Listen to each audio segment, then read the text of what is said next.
Hey everyone, we're talking about the trials and tribulations of what it means to learn art, what it means to be an artist. My name is Justin Donaldson. I'm Grace Winstead. And I'm Rachel Dene. And this is the Paint and Pixels podcast. So I think today we want to talk about a question that I think haunts a lot of people, which is like, when is your painting finished? Yeah. I remember times where it's been really difficult to determine when you finish a painting, and times it's been really easy.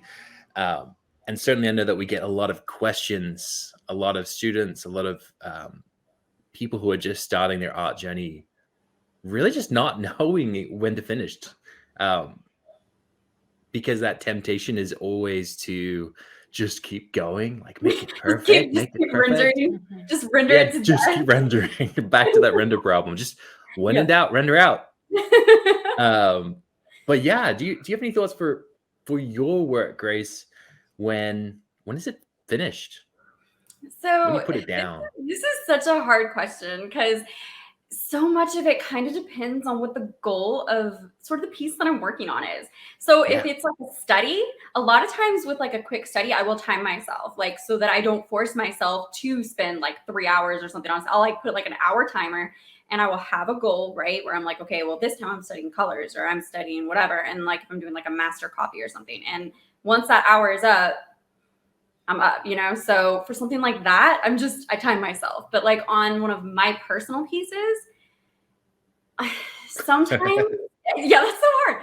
Sometimes it's like, I'll get to a point where sometimes it's like if I'm frustrated with it, it's like, okay, maybe I should stop it and move on to something else, right? Because I'm probably not getting what I need out of it. If I'm really happy with it, a lot of times it's just sort of like this feeling. That sounds so weird. I hate saying that. That's such a bad answer. But it's this point where I feel like I've gotten sort of the communication that I wanted from the piece. So like where rendering it more would not send the message of this piece anymore. Does that make sense? It does. But it's at a level of rendering that to me is aesthetically pleasing to look at. And I feel like that's such a loosey-goosey answer. I kind of hate it. But that's it is and it isn't. It is and it isn't. Because I do think that you hit the nail on the head with the idea that like you have to have a goal. Mm-hmm. And I think the problem for most people is they don't have a goal. Yeah. Like if you sit down and you start painting, you're like, I'm going to paint what's in front of me. And that's great. I think actually there's a lot of really good to be said about that. Mm-hmm. But the hazard for that is just not having a goal. And then you're like, when is it done? Is it done when it's perfect? Because that's never happening. Is it done when I've painted every leaf that I can see in front of me, every tiny little And kind of like when you think about it, the answer is no. No, it's not. But the problem is just never having like had that thought before or turned that thought into practice. Yeah. And yeah, I think for me, the paintings I have the most trouble finishing are either the ones where my goal changes throughout the painting. And I do think that there's like, you can't be so hard on yourself as to never let that happen, because sometimes it is a conversation between you and the painting, and it kind of goes in directions you're not going. And like, they talk about that a lot in writing, where you're like, you just have the characters and you let the characters speak. You kind of got to do that. But and so the ones where I'm wandering around a lot, I'm just changing everything all the time. Those ones. Pains. I call those like I'm frustrated, and when I get frustrated, I'm like, okay, I need to back off of this. Yes. And I think that's actually what ends up happening with those paintings. Basically, every single one of them is like I get to a point, and I never do end up finishing them just because I don't know. I don't know what I was trying to do, or what I was trying to do is what I'm no longer trying to do, and therefore I just can't finish it. Like it doesn't. There is no resolution for trying to solve 5 or 6 problems at the same time. Yeah. So yeah, that's probably my most common scenario these days. And then I do remember back a couple of years ago, 3 or 4 years ago, just having lots of times where I really didn't have a goal, and it was just, I'm here to learn. And so sometimes, like a plein air painting, it kind of actually might be that way because I'm just going there. I find something pretty, and time is the factor. Like, Yes. because there's an hour and a half worth of the light being roughly kind of how it is, and then the light's completely different. And so there's a time factor, and it's like, well, I'm done with that now Yeah. because I just can't go back to it. Yeah, so for me, those do end up being some of the harder ones. But um, I thought you brought up something interesting, like having a particular finish that you're after. Like you might not Mhm. have a particular goal, but you have a particular finish. And especially when you're working on, like, I know you're working on a comic, or you Yes. might be working for a particular kind of person, for a particular company. And yeah, there's just kind of like a goal aesthetic. Yes. And so Yeah. that's kind of nice because then you don't have to determine that goal every single time. You know what it's supposed to look like. That's kind of actually how I work a lot. So a lot of my issues of knowing when something is finished, I really don't have that problem a lot anymore. A lot of times because I Yeah. do a lot of pre-planning. Like that's kind of my method now. I never used to plan, and now I plan almost every piece I do. Because it makes the process for me, everybody's different, but for me, it makes it so much more pleasant. So I do a value plan. Like I will plan out my values in black and white of most any piece that I plan on doing in color. And that kind of allows me in the color stage. I know once I've gotten those colors to the value that matches my value plan, I could Yeah. probably stop there if I wanted. But then I have a few little like sort of stylistic and sort of I guess that's what I would call them, stylistic looks that I like to have. So then usually it's my values, I get them where I want, and then I go in and do whatever little stylistic details that I just like in my pieces for like my particular style. And by that point is usually when I know that I'm personally done. And all of that pre-planning really does a lot for me to make it so that when I'm actually working on the painting, it's pretty easy breezy, and I'm not like fighting much or anything. So that's really kind of how I've made it so that most of the time that I'm painting, it's a pretty easy process.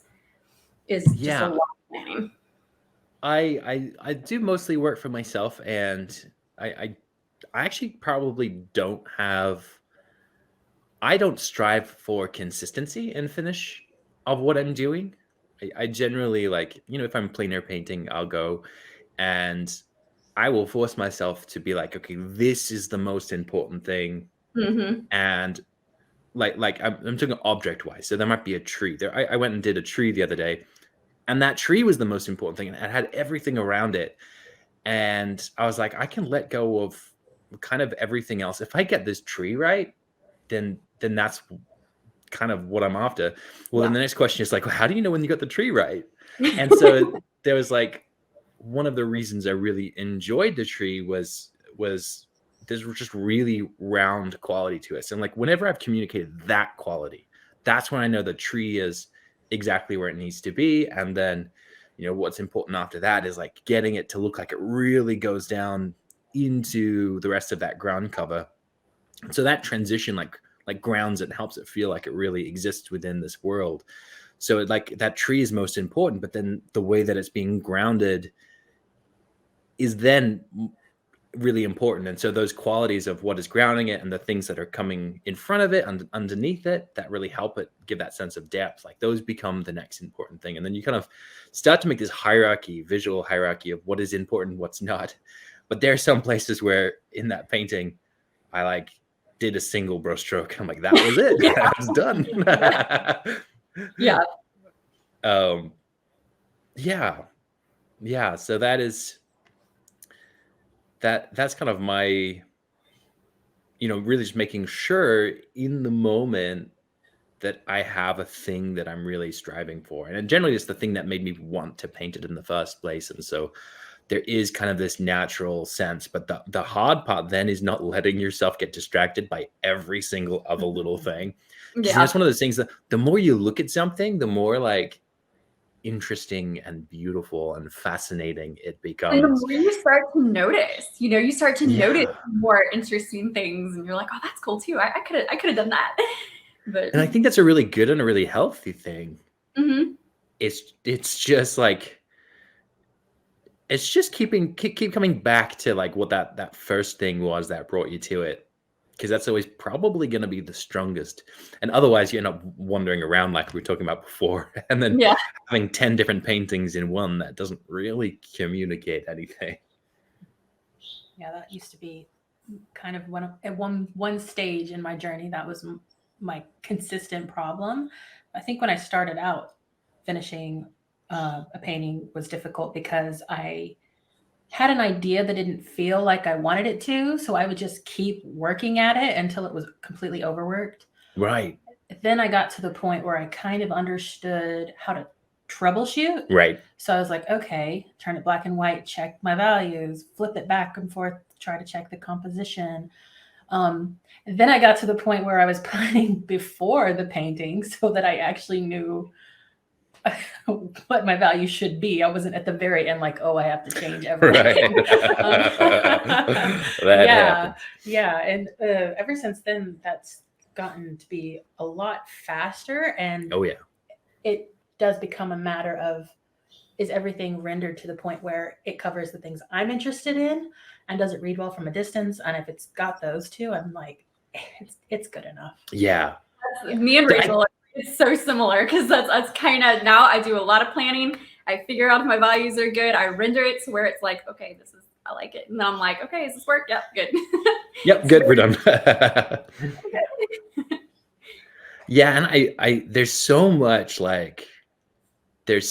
tension in being able to release something, especially at first. You know, like when you can't troubleshoot, you don't know what's wrong, and so every time you leave it be, you come back and you're like, oh my goodness, there's a thing I didn't see before, Yeah. and you just like keep going, and you don't know the function of things, like, and so you're chasing your own tail and never going anywhere, and it's it's really difficult.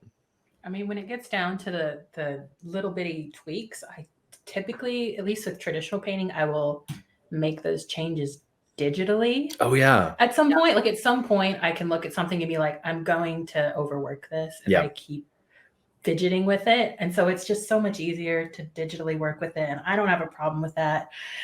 As long as I'm not going to like try to sell the original Right. and use the digitally edited version as the example. Right. Yeah. I have had situations where you kind of go back and forth, where you're like, you can find a problem and fix it digitally, and you're like, yes, this is exactly what I need to do. So you go back and fix it traditionally as well. I've definitely done that. That's actually, that's so convenient to just take a photo, edit it, figure out your problems. Yes. Yeah, you try it out, so like risk-free.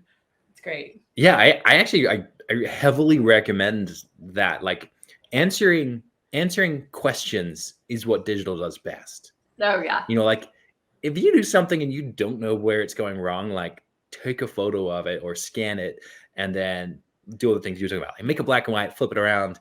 Be like, well, what happens if the background was like 10 shades lighter, and then try it, because you can try it digitally in about 2 seconds. Mhm. Traditionally, like you try it and there's like 2 hours of your life gone. Yeah, and I don't even have to use like Photoshop half the time. I use like a little app on my phone called, let's see, what's it called? I have it written down somewhere. I think it's called Snapseed. Yeah, it's called Snapseed, and it's got a thing where you can like select a certain value or color and then adjust it, and you can heal little errors or white balance, things like that. So Right. if you're really just like, what would happen if I made this particular color a much lighter value? Take a photo, click, click, click, you're done. You don't have to like upload it, download it, anything like that. It's great. It's nice. I always find that when I'm so tempted to zoom in and use the infinite possibilities of digital and then create like so many more problems for myself, because I'm like there's a certain degree where it's like I could change everything.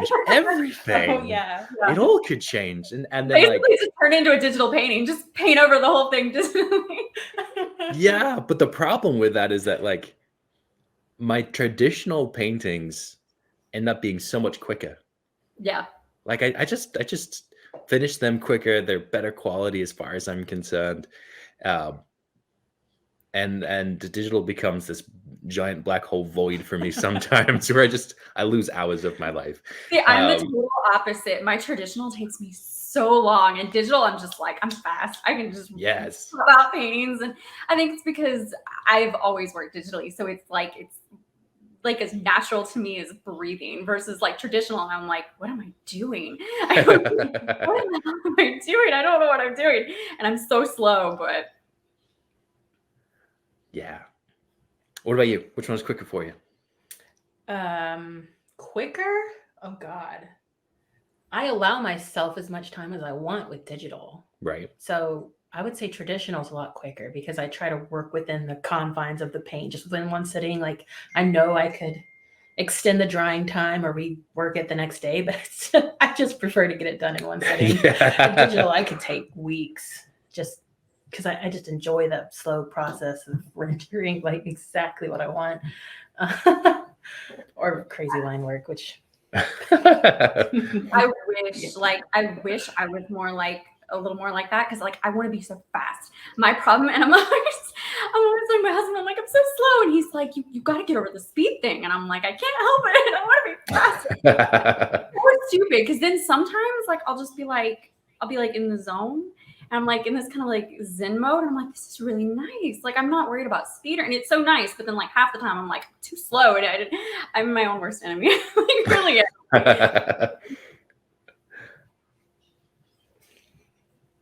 What'd you love it? What else is there to talk about? I can't spend weeks on a painting now. I'm too impatient. I'm like, I have to be done in like a couple of days, or I'm over it. I found for me that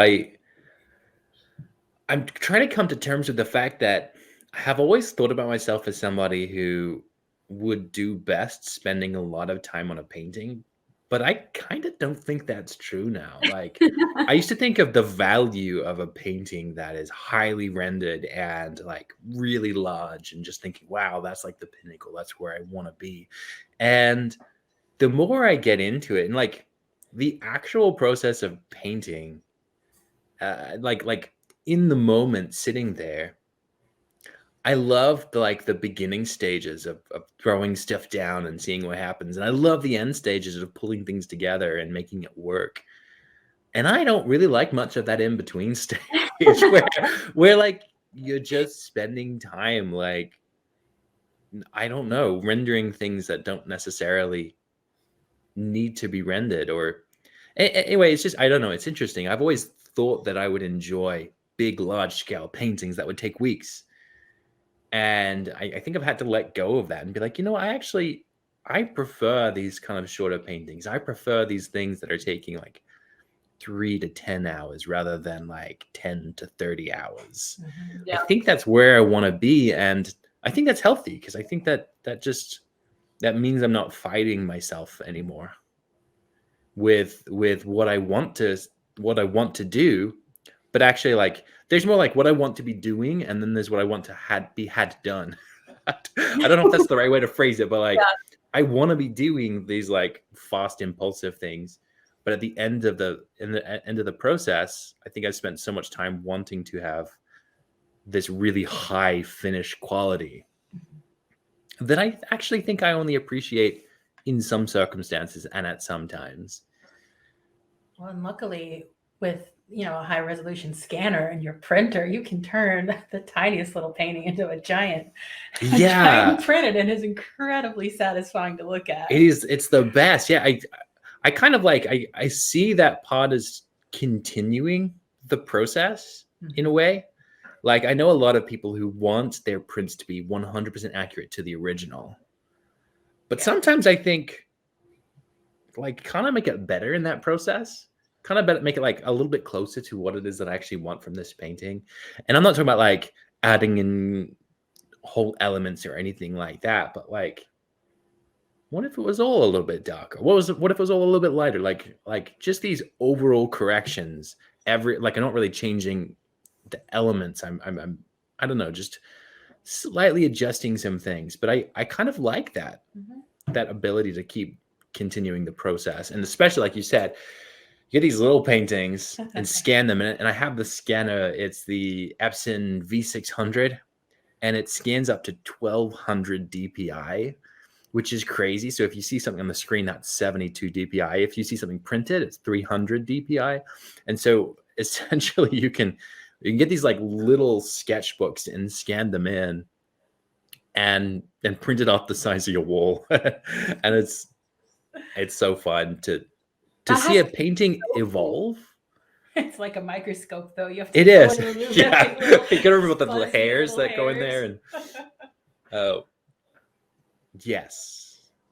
But yeah, it changes the painting, the scale. That's really interesting. That scale changed the painting. I went to a friend, and he's a professional artist, and they had just bought these massive screens. And he's a digital artist, and sort of paints on his little thing on the desk and into us, and it is up on the screen. But going from like a screen that's like, like generic 24-inch kind of things to this like giant 30, 40 something inch, and it makes it feel more like a painting in a way that you're like, it probably shouldn't, but it really does. Like it just starts to feel impressive, and I love that.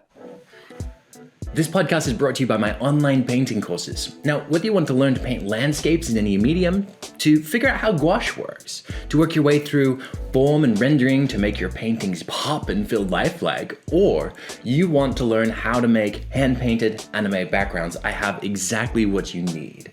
My goal is to help you become a proficient and confident artist, and I'm really excited to see that happen. Now, you can find these courses in the link below, and I can't wait to share everything I know with you. But for now, let's get back to the podcast. This might be more for sketchy about like, where do you choose to put different pieces of art on social media? Like your little quick studies and stuff. Do you always post those in your main feed, or are those more for your stories? So that's a good little topic. So, I'm always drawing. Like I'm draw on the daily. Sometimes it's only 15 minutes, sometimes it's hours, but I'm constantly trying to draw and sketch. And I do a lot of quick sketches and stuff that isn't finished, just like drawing and practicing and stuff.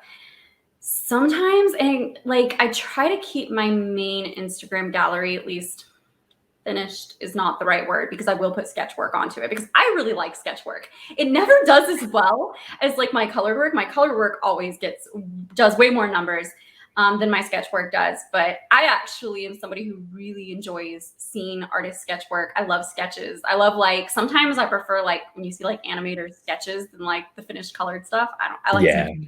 So I will post sketches to my gallery and feed sometimes. But usually the way I'll do it is I do try to like pull it together in a really like sort of aesthetically designed sort of way. Like I will try to do like I'll take like several sketches and put them together, or like if I'm doing like exploring one character, I'll do like multiple little sketches of that character and post it. If it's just like a quick loosey-goosey, like sort of in progress doodle or something, that will usually go to like my stories. I do a lot on my stories because I like that just sort of engagement with my followers. I'll post it in like your Discord, like in the little doodles work in progress, I'll post stuff there. But usually I try to keep my main feed for like finished sort of colored work and sketches that I have kind of put together on a page in sort of a at least pleasing-ish sort of way, so that it feels just a little more pulled together and put together, so that my feed doesn't just look like I'm slapping any old doodle that I do. I don't in my like crappy pen works that I do when I'm out in public. I don't show those to anybody. My husband, I think, is the I've only never one. seen any of those. Yeah. I've probably posted like a few like in your Discord, but other than that, I don't really show those often. Those are like my ugly sketches that I'm like, okay, nobody has to see these. I can allow myself to make ugly drawings and it's fine. Those are like, get over my ego sketches. Like I use pens so that I can't fix anything. So whatever ugly line goes down is like there and stuck. That's what's there. And those are for me. And I think that's kind of important as an artist to have that, like, I don't share everything. You know what I mean? At least for me, that's important. That like I have my ugly sketches and I don't have to share them for anybody, but I can make them and they help improve my skills, I guess. Danae, do you have sketches you don't share? I went out and got a like dollar store sketchbook and ballpoint pen the last time that you mentioned you did that. You both said that it was such a great idea, and I don't. I share so much crap, or I delete it if I don't share it and never see it again. And so yeah, and I've been doing that every night. Just some. Oh, sweet. You'll never see it. It's so bad. I think it is so helpful. It's so helpful just on one, and I think that it helps like your brain. I think it helps like train your brain to sort of like put down like sort of the feeling and the like gesture and stuff. You're not worried about the details and stuff. You just have to kind of really, I think it helps with that. And I think it also for me helps with just that ego that like I can make ugly drawings. It's okay to make ugly drawings. It's totally fine. So I force myself to use pen, and it's been great for me. I've done it for about a year and a half now, and I love it. I take my little sketchbook with me everywhere with my little pen. Cheap little, it's like a cheap little pilot pen. I've always had trouble where instead of learning things properly, I'll get to a point where I don't know exactly what I should be doing. So I just start relying on intuition and I get it right in the end, maybe, but like it's like half luck almost. Yeah. And so what I've been realizing drawing in this book with pen is I can't do that. Not really. Right. So I just have to start it over, which has been really good because I'm like, every single time I start something over, I'm like learning a little bit. Don't do that again. Don't do that again. I think it's going to be really good. I mean, I've only had it about a week. But. Yeah. I think it's really interesting. There's like different modes, different mentalities you can get into, where one is like, it's something I really enjoy, but it never produces anything that's high quality, but it produces better ideas, which is like, I'm going in and I'm just going to make lines, and the lines become things, and those things are attached to other things, and they're interacting with other things. It's this very sequential, very impulsive, and generally terrible looking thing. and like you're using a pen and your line is off, but you want it to be symmetrical. So you go to the other side and you have to put that line in. And then you're like, oh, but I have this other line that I had before. So you have to put that on the other side. And like, so you end up like, it's just more of like this intuitive way of designing. And I really appreciate that. And it never looks good for me. And so I was like, I have an iPad mini, which is like this little sketchbook. And I at the moment, I'm not really worrying about when I sort of go back, but I think it's very similar to what you guys are talking about, like just drawing and going for it and being relentless and just doing and not worrying about getting things perfect. But yeah, I have lots of terrible things in there that I'm very interested in coming back and doing the right way, or like stopping and thinking beforehand, because that the other mentality is like think and know what you want before you start anything. And that's the way you're going to get things that actually look like they're, working in perspective, and like you don't have lines going over other lines, stuff like that. But yeah, any way that you can sort of even combine those two ideas, I really enjoy, but I never finished those. Those aren't finished things for me anyway. Well, something I'm finding with the sketchbook is when I draw digitally, a lot of the times I'll have an idea for a pose or something. And I'm not talking about if I have reference, really. I'm talking about if I'm just trying to sketch from imagination. Yeah. I'll have an idea for a pose and I'll start at it, and then I'll realize I don't quite know how to do that. And so that's what I mean when I say intuition. I'll just adjust it to be more right to something I do have in my head. Yeah. And you end up with this like same face. Yeah. And you get the same pose over and over. It's just, I've actually watched like the playback before, and it almost looks animated. It's like, it just goes right back to the pose that I do every time. And I know exactly what I need to know. I have certain angles that my brain likes. I have certain like ways of posing that my brain likes. And you really have to work to kind of like open sort of your visual, like add more to your visual information and all of that into your brain, so that you're not just constantly fighting yourself going back to the same poses. It's so easy to do. And the little pin sketchbook helps with that a lot, because I'll take it and I'll do a lot of crowd sketching. So, and you were talking about like, you'll put it down and then like redo it and stuff. And I'll do that. Like I'll see somebody and I'll be like, oh, they look like a cartoon character. I need to draw them out. I'll draw their little face and try to stylize it. And I'll be like, that's crap. That doesn't look at all like how we do it. And it's funny because like I've done it where I'll like, and I no longer like even see the person. The person's like walked away or something, right?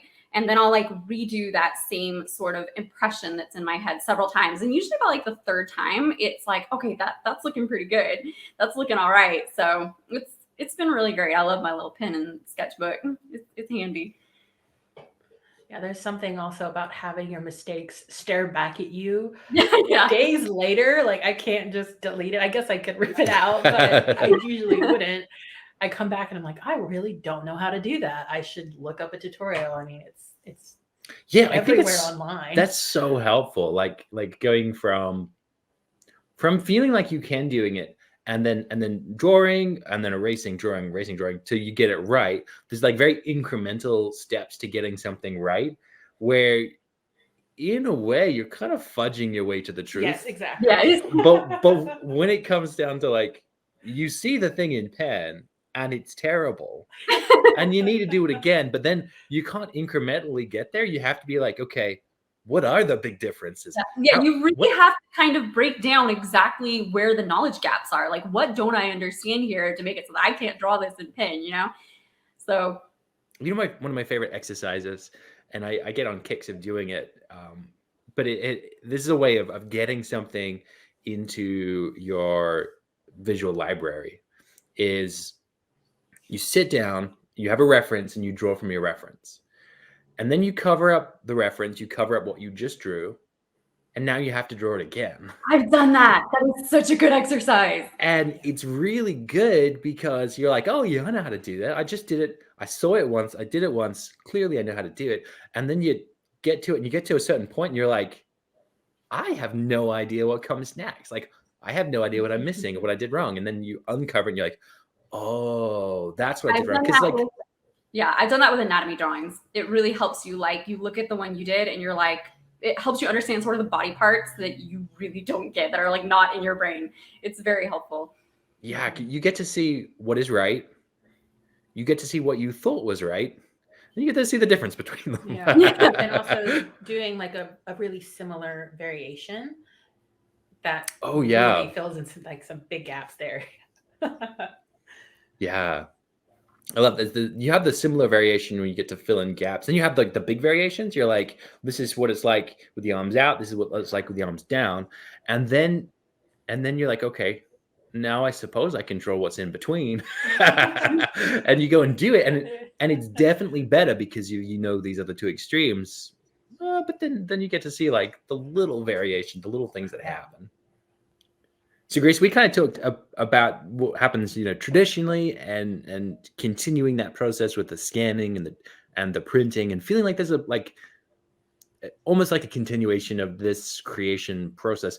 Is there anything that you do, like any stopping points and then last things that you do? I do actually. Before I finish any of my pieces, once I'm done with the sort of actual drawing or painting process, I don't know about I haven't used Photoshop in years, but I know with Clip Studio, you can do they're called correction layers. And you can do stuff like you can mess with the levels, which is, it's like the darks and the lights. So I'll go in there and I'll mess with my levels and I'll does it look better if I lift the blacks? So a lot of photography type stuff. Does it look better if I lift the blacks or darken stuff and lighten stuff? And but usually mess with contrast is usually kind of. Then I'll go in and I'll usually do color effects. Like if I go and what is it? I'm trying to remember the exact layer name. If I remember it, I'll say. But I'll go in and do color effects. A lot of times I'll do mess with the tone curve, which has different channels. That has the RGB. It has all the RGB channels, and I'll go in with each color and I'll mess with it. And that kind of gives you these and I can kind of decide if I go in here and I basically filter it, because it's kind of what you're doing. You're basically making custom photo filters. Does it really push sort of the feeling or vibe of the piece that I want? And most of the time, yes. Most of the time, whatever I put down is can be pushed even farther to be feel more what I want it to feel like if I go in and mess with the colors, if I warm up the entire piece or if I cool it down or whatever. And that's usually what I'll do. I usually call it my photography mode because most of that is used by photographers.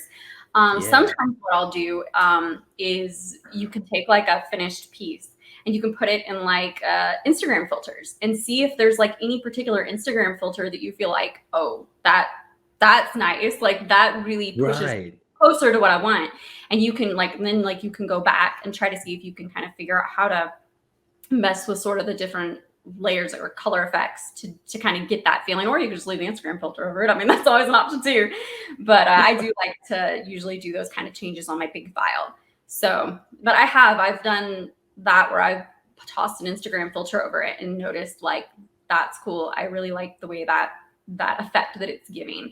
And it does give kind of a very photographic quality or like a Yeah. film quality sometimes, but I like that. You know, I like that kind of feeling because a lot of my art is this like I'm bringing this like cartoon world to life, right? So it's kind of cool to feel like I'm just going around with like a camera and I'm getting like film shots of cartoon characters. It makes them feel more like real to me. So that It is a does. quality that I like in my art personally, but I know that not everybody probably wants like a very photographic kind of quality.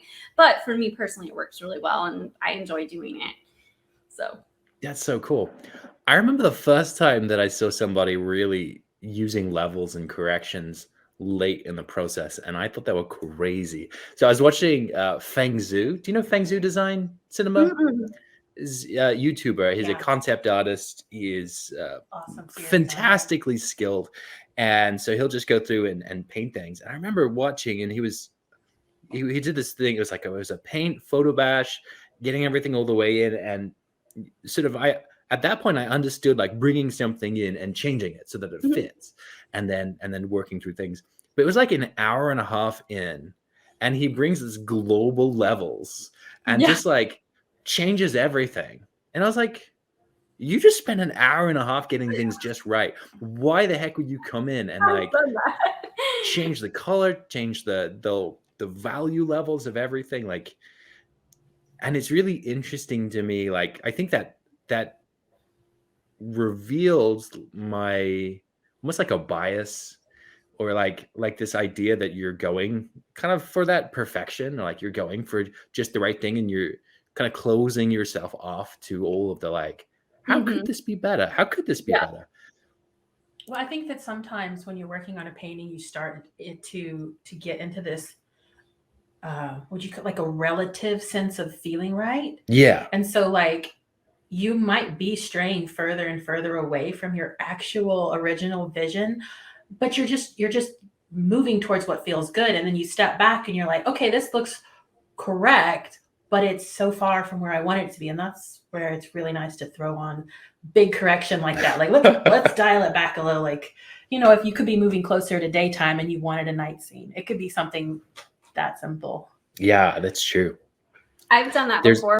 I'm sorry, I didn't mean to, but I've done that before where I'll be painting something and I want it to have this really warm this really warm, glowy feeling. And I'll paint it in and then I'll be like, okay, well, let me start messing with like my colors and sort of all that stuff. And then I'll push it toward the warm and I'll realize how not warm I actually painted it. I'll realize how much farther I can push it and it feels so much more like warm or whatever. I'm going for a warm, glowy feel.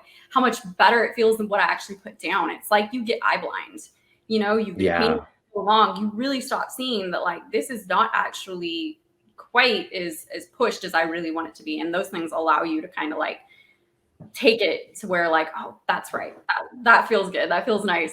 So Yeah, because if you get it to look good relatively, like let's say where you were at before you push the worms, everything might look right. It's mhm. just not where you want it to be. Exactly. It doesn't have quite the feeling that I wanted. It's not Yeah. quite as so yeah.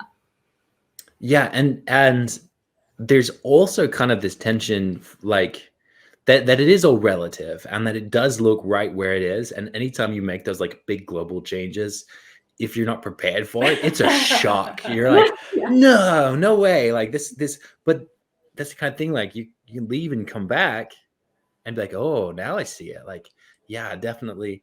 Um, but just because you're kind of building up this your own little world that has its own little rules, Mhm. and um, yeah, suddenly you're just changing the rules of the game entirely. But yeah, I definitely like and appreciate the whole mindset of kind of continuing creation. Like at some point, you have to finish it and put it down and be done. But I think there's just like this nice letting go of it being precious and kind of letting, I don't know, being able to step away and come back and letting the painting determine its own thing. You're okay. But yeah. That was basically what I wanted to say anyway. Well, I'm pretty bad about that because whenever I get to a point in my painting where I'm basically happy and done, I'll scan it and then I'll be like, now there's something I want to try that now that it's scanned and it's like safe, I can go in and risk ruining it or making it completely better. And I might do that a couple times. You know what I just realized? I realized that when I was younger, and just starting out painting, when you're just starting out painting, the amount of growth that you go through, even in one single painting, is huge. And so, like, I think that actually contributes to not being able, like, always continuing a painting because you're chasing yourself around in a circle, but mostly because you're like, I know things now that I didn't know when I started. And so now I need to change those things. I remember I always used to say that the only way to know how to start a painting is by finishing it. It's like you get to the painting where you're finishing, you're like, oh, yeah, I would have done that completely differently. I did a painting a couple weeks ago that I'm going to completely redo. Yeah. Why is that? There were just some like timing things that I could have gotten right. Yeah. So there were some things I did too late on. And so the edges were just not where I wanted them to be. Yeah. I don't know. I'm just going to redo it. Yeah. I barely ever look at my old art. Like, seriously, I post and then I post and I never look back. It's like I drop the bomb and I don't look back. Because I look at something that I made like 3 weeks ago. I'm like, oh, so many mistakes. I hate it. So I just drop a post and I don't look back. I'm just on to the next. Is how I work. And if I were to like work on something for like weeks, I think I would be like Justin. I think I would just be chasing my tail because I think I would be like, oh, I need to go back and fix this. So I feel like I feel like I work and get it done within like several days and then I'm on to the next because I feel like I would just keep finding things to perfect and fix and it would drive me nuts.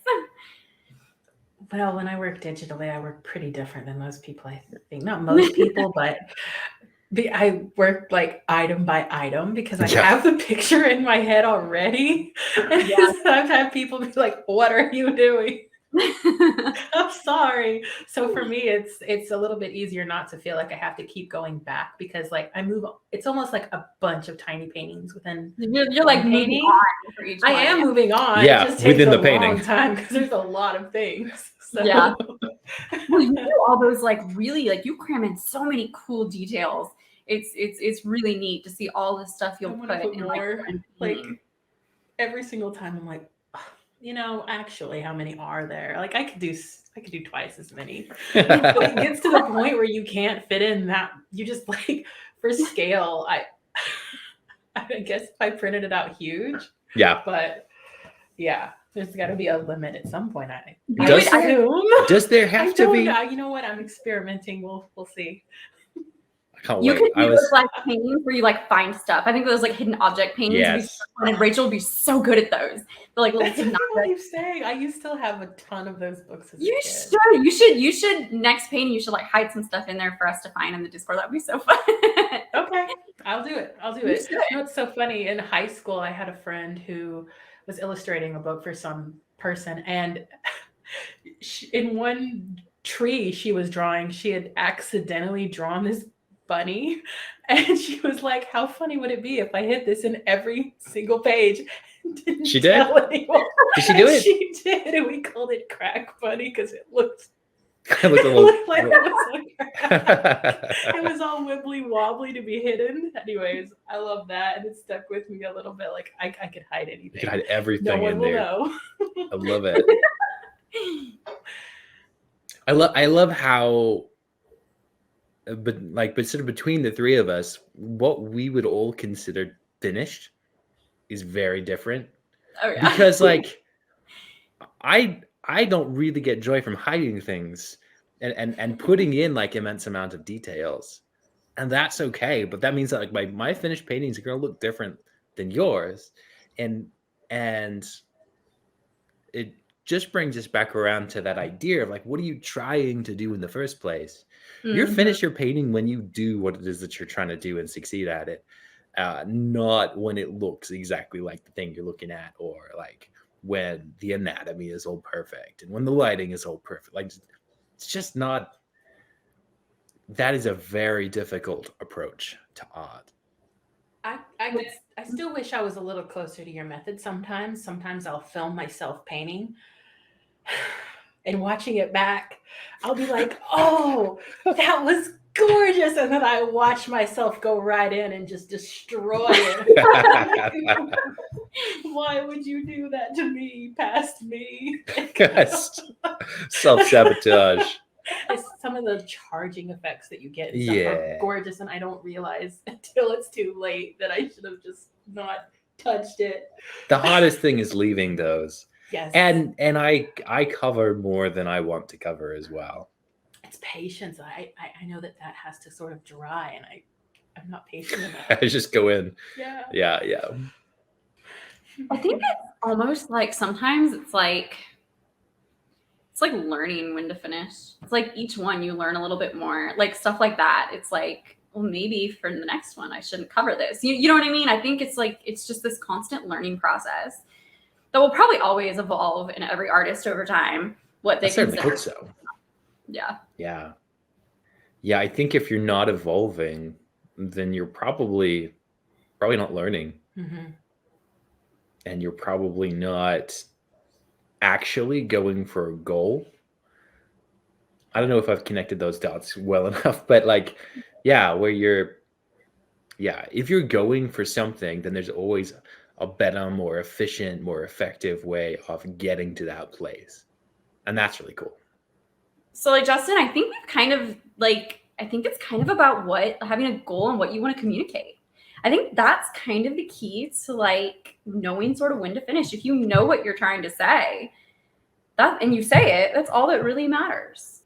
Next week, we're going to talk about influences, right? So like not even just exclusively artistic influences, other artists, but like movies and figures in our lives, and what actually moves you to paint the kind of things that you paint or the way that you do it. And I'm really excited to hear about how that works for you guys, and to talk to you about sort of my influences. But if anyone has any questions, feel free to head to the website, just www.justindonaldsonart.com, or follow the link in the show notes. And you can either send a voice message or type a message in the portal there. So I'm really excited to hear what questions you guys have. Until then, I suppose we'll see you later. Bye, guys.